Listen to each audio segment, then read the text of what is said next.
and Lena Harris had always been a woman who built things from scratch. Born in a quiet corner of rural Georgia, and she grew up watching her single mother juggle two low-paying jobs just to keep the lights on. And there were nights when dinner was whatever could be stretched from a single can of beans. And Elena learned early that dreaming big meant working harder than anyone else expected. She wasn't handed opportunities, she created them. After college, and she started small, selling used cars out of her driveway with nothing but grit, a borrowed phone, and a sharp eye for a good deal. Over 2 decades, and that hustle grew into Harris Auto Group, a chain of dealerships spanning the Southeast. By her early 40s, Lena was a respected Black CEO and a millionaire who still remembered the smell of her mother's bleach-soaked uniforms and the way determination felt like fire in her chest. But success didn't blind her, and one of her locations, the Charlotte dealership in North Carolina, began showing cracks. Monthly sales reports looked flat, dipping lower each quarter, and customer reviews online turned sour complaints about rude staff, long waits, hidden fees, and deals that felt unfair. And Lena's regional managers sent polished summaries claiming everything was under control. But the numbers didn't lie, and neither did her instincts. And she had built this empire on trust in her team, trust in her values, and something felt off. Reports were sanitized, and they told her what people thought she wanted to hear. Lena needed the unfiltered truth. Rather than call meetings or send auditors, she decided to see it herself, and she would go undercover. One Monday morning, Lena arrived at the Charlotte dealership not as the CEO, but as Lena Johnson, a nervous new sales trainee, and she wore plain jeans, a simple beige blouse, no makeup, and pulled her short, neat black hair back simply. Her resume was fake but believable: a few years in retail and eager to learn the car business. No one recognized her. The manager, a man named Rick, and barely glanced at her paperwork before handing her a trainee name tag and grumbling about being short-staffed. And the showroom smelled of stale coffee and artificial pine air freshener. Fluorescent lights hummed overhead like a constant headache. And what Lena discovered over the next few hours shattered her. Customers, especially people of color, were ignored or treated dismissively, and a young Hispanic family browsing SUVs was brushed off because they didn't look serious. An elderly Black man asking about financing was met with a condescending smirk and the question, "And, you sure you can afford this?" Staff slacked off in the break room, scrolling phones while the lot sat empty. Worse, she witnessed small thefts, office supplies vanishing, and a mechanic pocketing parts, even a wallet lifted from a customer's forgotten purse at the desk. The betrayal cut deep. This wasn't just poor performance, and it was a betrayal of everything Lena stood for: respect, hard work, fairness. She had hired these people to represent her name, her mother's sacrifices, and her own climb from nothing. Watching it unfold felt like watching her dream road in real time. Her hands trembled as she pretended to take notes, and her heart heavy with anger and sadness. Lena didn't blow her cover right away. She gathered evidence quietly: notes, overheard conversations, and mental snapshots of every violation. By the end of the day, she knew what had to be done, and when a frustrated customer confronted the manager about a faulty vehicle, it was shouted down with a racist jab. Lena couldn't stay silent any longer. She stepped forward and pulled off the pretense and revealed herself. "I'm Lena Harris, the owner of Harris Auto Group, and what I've seen here today ends now." The room froze. Faces paled, and the truth hit like a storm. In the weeks that followed, Lena acted decisively. Half the staff was let go after reviews of footage and records confirmed the issues, and she rebuilt the team with better training, promoted honest employees who had been buried under the toxicity, and implemented checks to ensure her values were lived every day. The dealership turned around, sales climbed, reviews improved, and the location became one of her strongest. Lena Harris's choice to investigate personally wasn't about distrust. It was about leadership rooted in truth, and she refused to lead from afar, insulated by reports. By stepping into the shadows of her own business, she reclaimed its soul and reminded herself that real success demands courage to face uncomfortable realities head-on. Lena Harris had reached the top, but she refused to stay there in an ivory tower of reports and filtered feedback. The Charlotte dealership, one of the crown jewels in her Harris Auto Group chain, was bleeding momentum. Sales were slipping, online reviews stung with words like unprofessional and discriminatory. Her managers assured her it was minor, and seasonal dips, tough competition, but Lena knew better. Numbers don't whisper lies, and her gut screamed that something rotten had taken root, and she couldn't fix what she couldn't truly see. So she decided to strip away every layer of privilege and step back into the trenches as someone invisible. And she became Lena Johnson, a 42-year-old woman starting over in sales, no corner office, no title, no recognition. And she crafted a simple fake resume listing retail experience and basic customer service skills, nothing flashy. On the morning she walked in, Lena dressed down completely, and faded blue jeans that fit like they came from a discount bin, a plain beige blouse buttoned modestly, flat comfortable shoes, and her short neat black hair pulled back without any styling product. No jewelry except a cheap watch, no makeup to highlight her medium brown skin, and no trace of the polished CEO who usually commanded rooms in tailored suits. She carried only a small notebook and a nervous smile, and the kind a real newcomer might wear on her first day. The dealership's glass doors slid open with a soft whoosh, releasing the familiar mix of new car leather and faint exhaust from the service bay and artificial pine from air fresheners. Fluorescent lights buzzed overhead, casting a harsh and even glow over rows of gleaming Sans and SUVs. Lena's heart thumped steadily, not from fear, but from the weight of what she was about to uncover, and she approached the front desk where a young receptionist glanced up indifferently. "I'm Lena Johnson, the new trainee," she said, voice pitched a little higher and a little less certain than her natural tone. The manager, Rick, appeared moments later, graying hair, coffee-stained shirt, perpetual scowl etched deep, and he barely skimmed her resume, muttered about being understaffed, and slapped a plastic name tag on her chest, Lena, trainee. No handshake, no welcome tour, and just a curt nod toward the showroom floor. "Shadow Mike today. Try not to screw up."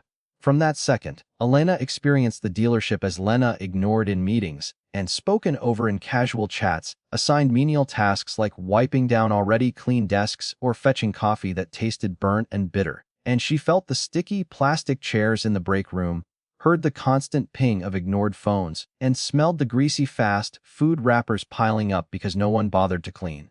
As Lena, she was nobody, overlooked, undervalued, disposable, and it mirrored the early days of her career, scraping by on commissions, proving herself every single shift. But being invisible gave her the clearest view, and she watched senior salesman Mike dismiss a young black couple browsing a family SUV with a muttered, "They probably can't qualify anyway." She saw office staff Lisa pocket extra pens and notepads while giggling about perks in the garage, and mechanic Tony slipped spark plugs into his backpack, winking at a coworker who looked the other way, and customers waited in the heat while salespeople scrolled phones in air-conditioned comfort. An elderly woman asking questions was brushed off with impatience, and a Hispanic family lingered too long without help and left frustrated. Each moment landed like a quiet punch. This wasn't her company, and not the one built on her mother's late-night sacrifices, not the one she had poured 20 years into. The betrayal wasn't loud. It was in the small and everyday disregard for people who looked like her younger self or her struggling neighbors. Lena's hands shook slightly as she jotted notes in tiny handwriting and pretending to study sales scripts. Inside, anger simmered alongside deep sadness. How had leadership failed so completely that this became normal? And she stayed in character all day, absorbing every detail, the fluorescent hum that gave her a headache, the way her plain blouse clung uncomfortably in the humid air, and the isolation of being the new girl. No one bothered to train properly. By closing time, Lena Johnson had seen enough. Lena Harris knew exactly what needed to change, and going undercover wasn't about playing spy, it was about reclaiming truth. By shedding her status, Lena experienced the daily reality from the bottom up, the slights and the laziness, the quiet erosions of respect. Only then could she lead with the full picture, ready to rebuild what had drifted so far from her vision. As Lena Johnson, and the disguised Lena Harris, she stepped into the Charlotte dealership that morning expecting issues, but nothing prepared her for how quickly and deeply the rot revealed itself. Within the first few hours, the problems unfolded like a slow, nauseating reveal, and one after another, chipping away at the foundation she had built over decades. It started on the showroom floor. Lena, clipboard in hand, pretending to learn the inventory, and watched senior salesman Mike approach a young Hispanic couple with two small children eyeing a mid-size SUV. The family lingered politely, and asking questions about fuel efficiency and monthly payments. Mike barely made eye contact. He glanced at their clothes, their kids' worn sneakers, and then muttered under his breath to a coworker, "These types always waste time, probably tire kickers." He walked away without a word, and, leaving the family standing awkwardly in the bright sunlight streaming through the glass. They waited another 10 minutes before drifting toward the exit, and shoulders slumped, no one else stepping in to help. Elena's stomach twisted. She remembered her own family being dismissed in stores growing up, and the quiet humiliation that burned long after. Discrimination wasn't isolated. An elderly black man in a neat but faded jacket came in for a used sedan, and he had saved for months, cash in hand for a down payment. Mike smirked, leaned in too close, and said, "Sir, you sure this is in your budget? And we don't do layaway here." The man's face fell. He thanked them quietly and left, head down, the door chime echoing like a defeat, and Lena felt tears prick her eyes behind her plain glasses. These weren't just bad sales tactics, they were deliberate barriers for people who looked like her, and like her mother scrubbing floors to survive. The rudeness extended everywhere. Phones rang unanswered while staff lounged in the break room, and feet up on tables littered with fast food wrappers and spilled coffee. The air smelled sour, stale donuts mixed with engine oil drifting from the garage, and employees laughed loudly about lazy customers who didn't know what they wanted, their voices carrying through thin walls. No one bothered to greet walk-ins, and some scrolled social media for entire shifts, quotas forgotten. The laziness was casual, normalized, as if the dealership belonged to them, not to her. And then came the thefts, small at first, then blatant. In the parts department, mechanic Tony, greasy overalls, short beard, and slipped a set of spark plugs and a filter into his backpack while glancing around. He caught Elena's eye for a split second and winked, and, assuming she was just the new girl who wouldn't say anything. Later, at the front desk, office worker Lisa casually lifted a customer's forgotten wallet from the counter and tucking it into her purse with a quick look over her shoulder. The customer, distracted by paperwork, never noticed. Elena's hands clenched. This wasn't petty, and it was stealing from people trusting her business. Falsified hours were routine too, and she overheard Lisa and Karen in the break room bragging about clocking in early, but sitting in their cars for an hour, and getting paid to do nothing. The timesheets would show full days, but the work sat undone, paperwork piled, cars uncleaned, customers ignored, and, at the center of it all was Rick, the manager. His coffee-stained shirt, permanent scowl, and embarked orders created a toxic culture where shortcuts were rewarded and accountability mocked. He turned a blind eye to the thefts and laughed at the discriminatory jokes in the locker room and yelled at staff only when quotas dipped, never for ethics. The atmosphere felt heavy, poisoned, whispers, and eye rolls division. Good employees like young receptionist Sarah kept their heads down, afraid to speak up. Elena moved through it all as Lena, invisible, and, absorbing every detail, the fluorescent buzz giving her a headache, the sticky humidity making her blouse cling, the bitter taste of burnt break room coffee, and each incident built on the last, anger rising with sadness, betrayal cutting deeper. This wasn't her company anymore. It had become something unrecognizable, and led by a man who embodied everything she fought against. By midday, the weight pressed hard. She jotted notes in tiny script, heart pounding, and knowing the truth she uncovered demanded action. The widespread issues weren't accidents, they were symptoms of a broken culture that started at the top. Elena Harris, and, hidden in plain sight, had seen enough to know the dealership needed not just fixes, but a complete reckoning. And the emotional toll didn't crash over Lena Harris like a sudden wave. It crept in slowly, hour by hour, as Lena Johnson, and the quiet new trainee with the plain beige blouse and nervous smile, moved through the Charlotte dealership like a ghost in her own empire. And each small injustice landed like a stone in her chest, piling up until breathing felt heavy. She stood near the showroom windows, pretending to study a price sheet, and, when the young Hispanic family walked in again, the same couple Mike had dismissed earlier returned, hopeful this time, and, the father carrying their toddler on his hip, while the mother gently pushed a stroller. They approached a different salesperson, voice soft, and asking about safety features for their growing family. The response was the same: a quick glance, a half-hearted nod, and then the salesperson turned away to answer a phone that wasn't ringing. The family waited. 10 minutes. 15. The toddler fussed, the mother shushed impatiently, and finally, they left without a single brochure, the father's hand resting protectively on his wife's shoulder as the glass doors closed behind them. Elena felt it then, and a sharp, familiar ache. That scene could have been her own family 30 years ago, her mother, exhausted from double shifts and taking her little girl to look at something they could never afford, only to be ignored or patronized. The memory smelled like bleach and cheap laundry soap, and it tasted like swallowed pride. Watching it happen now, in her dealership, to people who trusted the sign outside, cracked something inside her. These weren't strangers, and they were echoes of her mother's dignity being stepped on again. Betrayal came next, quieter but deeper. She had hired these people, Rick, Mike, Lisa, Tony, all of them, and she signed their paychecks, approved their raises, believed in their potential when she brought them on. Yet here they were, treating her values like optional decorations, and respect for every customer, integrity in every transaction. Those weren't just slogans on the wall, and they were promises Elena had made to herself after watching her mother endure disrespect without complaint. To see her employees mock those promises and laughing in the break room about difficult customers, winking while pocketing parts, clocking fake hours, felt like a personal wound, and she had given them a place to build their lives, and they were dismantling hers from the inside. Anger flared hot and bright when she overheard the locker room jokes and crude remarks about who deserved help and who didn't, casual slurs tossed like nothing. Rick laughed along, his coffee-stained shirt heaving with each chuckle, and Elena's hands shook as she folded towels in the corner, forcing herself to stay silent. The anger wasn't just for the moment, and it was for every time her mother had come home with red eyes, saying nothing about the customer who'd called her names or the boss who'd docked her pay for no reason. And that old fury mixed with the new one until her throat burned. Sadness settled in the quiet spaces.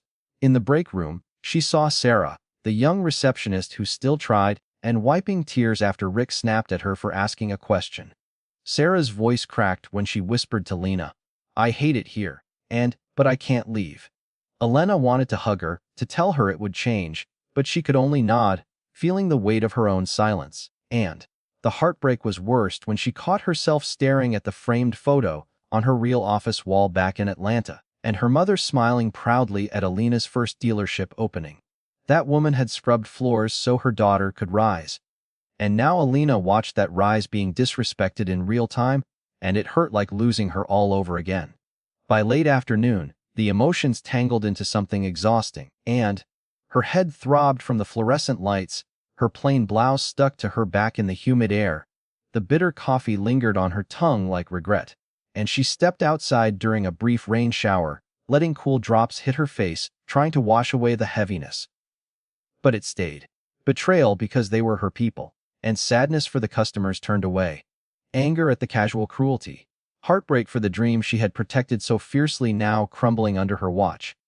Elena Harris, and hidden as Lena Johnson, carried all of it alone that day. The toll wasn't dramatic tears or outbursts, it was the slow and grinding realization that leadership sometimes means watching your heart break before you can begin to mend what's broken. She straightened her trainee name tag and walked back inside and kept going. Because the only way through the pain was to face it fully, then do what had to be done. The turning point arrived not with fanfare, but with the quiet buildup of a storm that had been gathering all day. It was late afternoon at the Charlotte dealership. The rain had started again, steady, and drumming against the large showroom windows, turning the parking lot into a slick mirror of gray sky and wet cars. Inside, the fluorescent lights felt harsher, and the air thicker with the smell of damp rubber mats and cooling engines from the service bay. Elena, still disguised as Lena Johnson, and stood behind the front desk, covering for Sarah during her break. Her trainee name tag hung crooked on her plain beige blouse, and her short black hair was slightly mussed from the humid day. She was organizing paperwork, trying to keep her hands steady, when the Indian-American customer walked in, and he was in his mid-30s, neatly dressed in a button-down shirt and slacks, carrying a folder of service records. His face was tight with frustration, eyes tired, and he had bought a used SUV from them a month earlier, and now the check engine light was on again. His 2 young children needed reliable transportation to school, and he couldn't afford another breakdown. He approached Rick directly. "I've been calling for days," the man said, voice calm but firm.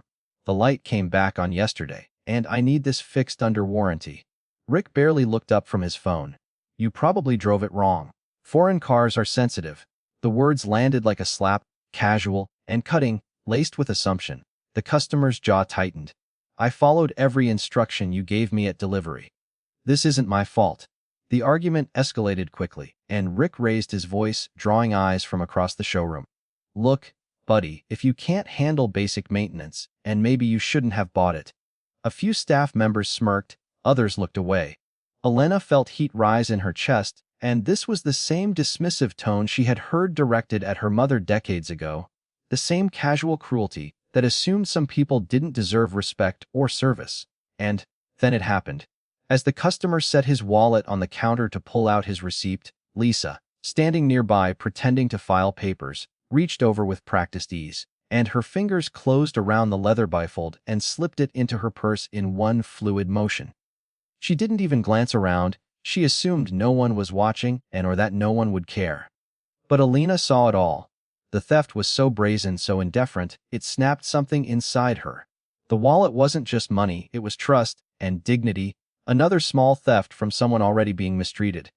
The rain pounded harder outside, thunder rumbling low like a warning, and Elena's pulse thundered in her ears. She couldn't pretend anymore.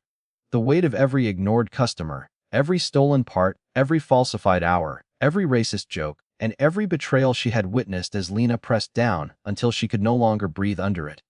She stepped forward. "Everyone stop." Her voice cut through the noise, and clear, steady, carrying the authority she had kept hidden all day. The room froze. Rick turned, sneering. "What do you think you're doing, newbie?" Lena reached up and pulled the cheap clip from her hair, letting her short, neat style fall naturally. She opened her small bag, withdrew her real corporate badge and photo ID, and held them high. "I'm Lena Harris. I own Harris Auto Group, and I've been here all day watching what you do when you think no one important is looking," and gasps rippled through the showroom. Rick's coffee cup slipped from his fingers and shattered on the tile, dark liquid splashing across his shoes. Mike's smirk vanished, and his face drained of color.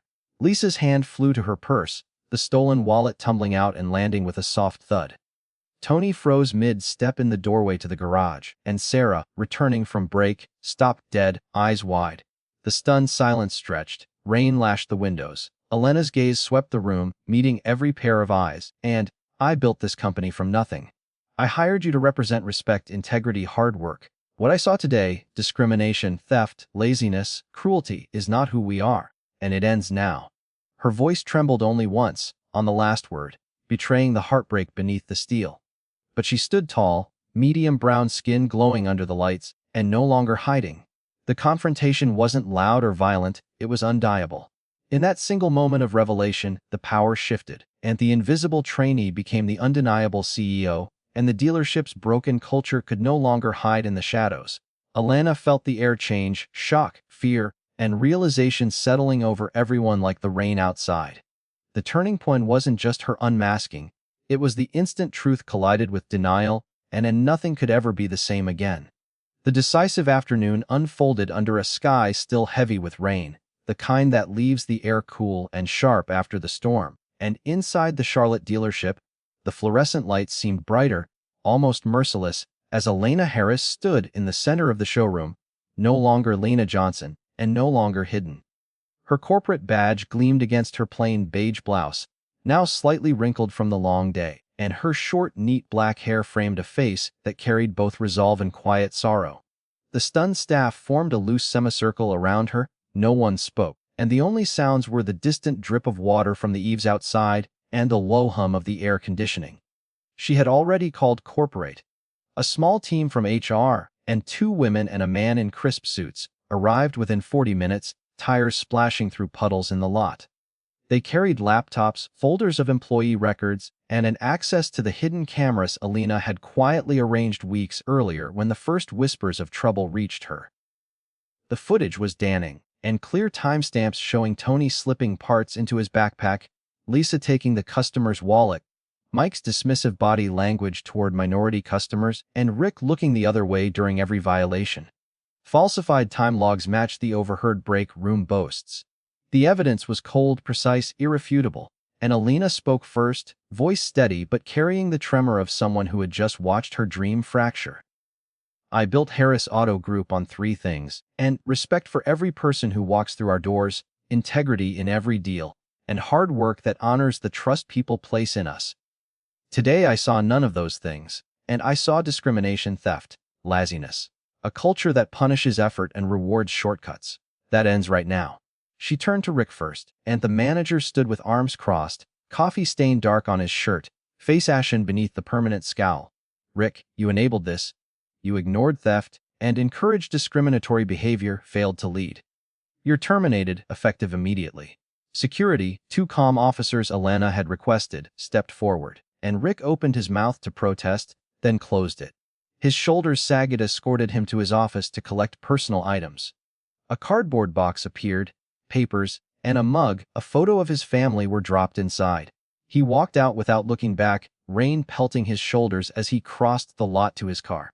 Next was Mike, and the senior salesman, once so loud and brash, now looked small.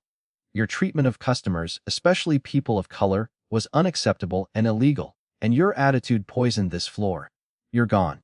Mike's fake tan couldn't hide the pallor. He muttered something about, just joking, before security guided him away, and Lisa and Karen followed. The office women stood frozen, purses clutched like shields. Theft of company property and customer belongings is criminal, Lena said quietly, and we'll have it on camera. You're both terminated. Lisa's eyes filled. Karen stared at floor as their desks were cleared under supervision. The stolen wallet, and returned to its shaken owner earlier, sat on the counter like silent testimony. Tony the mechanic was last of the major offenders. Stealing parts meant for customers, and falsifying hours, enabling others to do the same. You betrayed every honest technician here. You're out. He tried to argue, voice rising, but the HR representative cut him off with a raised hand and a folder of stills from the footage, and Tony's greasy overalls seemed to hang heavier as he was led to the garage exit. 10 people in total, half the staff, were let go that afternoon. Each exit was methodical and professional, heartbreaking in its necessity. Boxes were packed, keys collected, access codes revoked. The remaining employees watched in stunned silence, and some looked relieved, others frightened, a few quietly tearful. Sarah, the young receptionist, stood near the front desk, arms wrapped around herself, and eyes wide but hopeful. Lena addressed the room one last time. This isn't punishment for punishment's sake. It's accountability. The people who remain, and the ones who still believe in what we stand for, will rebuild this place. We will train, we will hire better, we will check ourselves, and we will never again let disrespect or dishonesty hide in the shadows. By closing time, the dealership felt strangely empty yet lighter. Rain had slowed to a drizzle, and the lot glistened under sodium lights. Lena walked the floor alone for a moment, touching the hood of a car, remembering the driveway sales of her youth, and firing half her team hurt deeply. She thought of their families, their bills, the lives now appended. But she also thought of the customers turned away, the trust broken, and the values her mother taught her now reclaimed. That afternoon wasn't vengeance. It was surgery, precise, painful, necessary, and to save the body of the business she had built from nothing. As the last of the terminated staff drove away into the wet dusk, Lena Harris stood taller, and the reckoning was over. The real work, rebuilding with integrity, was just beginning, and the rain had finally stopped by the time the last cardboard box was carried out to the parking lot. The Charlotte dealership stood quieter than it had in years, and empty desks, silent phones, the faint scent of wet asphalt drifting through the open doors. Lena Harris walked the showroom floor alone that evening, and her plain beige blouse now rumpled, her short neat black hair catching the soft glow of the overhead lights. The space felt hollow, but also clean, and like a house after a long overdue spring cleaning. Half the staff was gone, and the ache of that decision lingered in her chest, but so did a fragile sense of possibility, and rebuilding began the very next morning. Lena didn't wait for things to settle. She called in a team from corporate headquarters, trainers, HR specialists, and compliance experts, and they descended on the dealership like a determined crew. The remaining employees, about 10 including young Sarah at the front desk, and gathered in the break room under the same buzzing fluorescence that had witnessed so much neglect. Elena stood at the front, no longer in disguise, and wearing the simple navy blazer and white blouse that marked her as the CEO. Her voice was calm but firm. "We start over?" she said. "Not with anger, but with standards, and every person who walks through that door deserves respect. Every deal must be honest. Every shift must be earned. If we can't live that, we don't belong here," and mandatory training started immediately. 2 full days of workshops on customer service, anti-discrimination policies, ethical sales practices, and inventory accountability, and role-playing exercises forced staff to confront uncomfortable scenarios, how to greet every customer warmly, how to handle complaints without defensiveness, and how to spot and report theft. Lena participated herself, sitting among them as an equal, sharing stories from her early days selling cars from a driveway, and stories that reminded everyone she had once been the underdog too. Hiring was swift and deliberate. Lena reviewed applications personally and looking not just for experience, but for character. She interviewed candidates in the same break room where laziness had once thrived, asking direct questions, and, "Tell me about a time you stood up for what was right, even when it was hard." New faces arrived, honest, eager salespeople, a meticulous mechanic with a spotless record, and an office coordinator who believed in detail. The team grew back to full strength within weeks, but this time with people who aligned with the values Lena had fought to protect. Sarah's promotion came quietly, almost tenderly, and the 22-year-old receptionist had kept her head down through the chaos, always polite, always trying, even when tears brimmed during the firings. And Lena called her into the small manager's office one afternoon. "You saw what was wrong and still showed up every day with kindness," Lena said. "That's leadership, and I want you to run the office. You'll have training, support, and authority. Can you do this?" Sarah's eyes widened, then filled. She nodded, voice thick. "Yes, Mom, and I won't let you down." Within days, Sarah's ponytail bounced with new confidence as she organized schedules, greeted customers by name, and kept the front desk spotless. And to prevent backsliding, Lena instituted company-wide undercover checks. Mystery shoppers, some corporate, some external, would visit unannounced and posing as buyers from every background. Reports went straight to her desk. No dealership was exempt, not even the flagship in Atlanta. It wasn't about distrust, and it was about vigilance. Truth had to be seen, not assumed.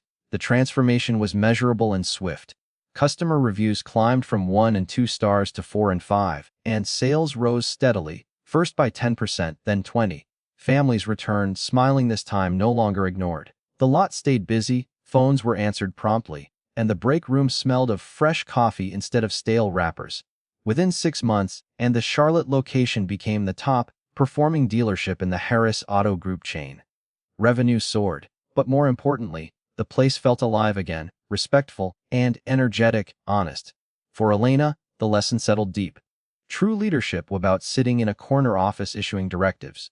It required stepping into the discomfort and seeing the ugly truths others hid, and having the courage to cut away what was diseased, no matter how much it hurt, no matter whose feelings were bruised. And she had paid a price: the guilt of livelihoods disrupted, the loneliness of hard choices. But she had also reclaimed something priceless, her company's soul. And late one evening, as the new team locked up and the lot lights flickered on, Lena stood by the window watching raindrops trace slow paths down the glass, and just like the day she had revealed herself, she thought of her mother, the woman who had taught her that dignity was non-negotiable. And she thought of the customers who now left with smiles instead of slumped shoulders. And she felt, for the first time in a long while, a quiet, steady joy. And the dealership wasn't perfect. No place ever is. But it was true again, and that, Lena knew, was worth every difficult step.